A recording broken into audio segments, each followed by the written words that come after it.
Pemirsa, di musim penghujan seperti saat ini, guna meminimalisir risiko bencana hidrometeorologi, pemerintah belakangan sering melakukan operasi modifikasi cuaca. Kami akan membahasnya dalam Metropedia bersama Anggi Hasibuan. Pemirsa, pernahkah terbayang langit yang seolah tidak bisa disentuh ternyata bisa diintervensi loh oleh manusia? Nah, inilah yang disebut dengan modifikasi cuaca. Di Indonesia, teknologi ini dikenal sebagai teknologi modifikasi cuaca atau TMC.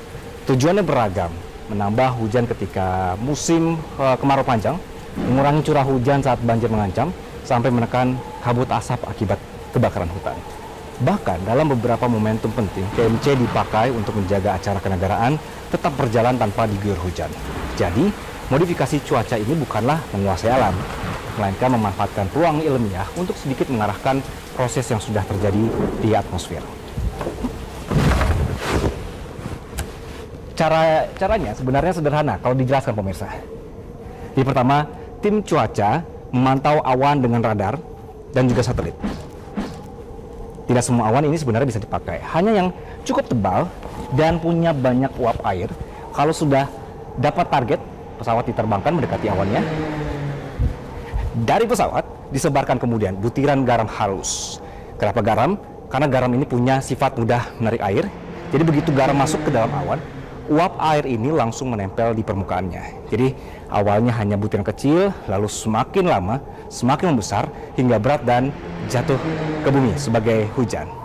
Dengan perhitungan arah angin, hujan ini bisa diarahkan. Misalnya, diturunkan di laut, supaya Jakarta tidak kebanjiran, atau di waduk supaya airnya cepat terisi. Jadi intinya, pesawat membantu proses alami yang sebenarnya sudah ada di dalam awan.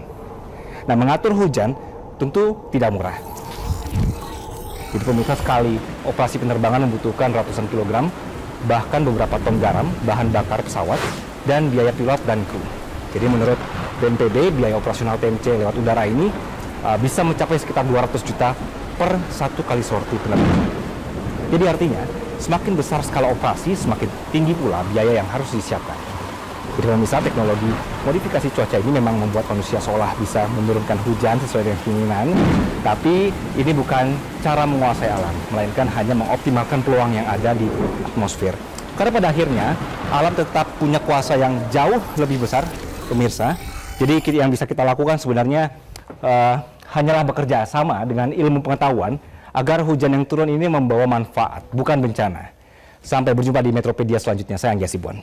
Jelajahi cara baru mendapatkan informasi. Download Metro TV Extend sekarang.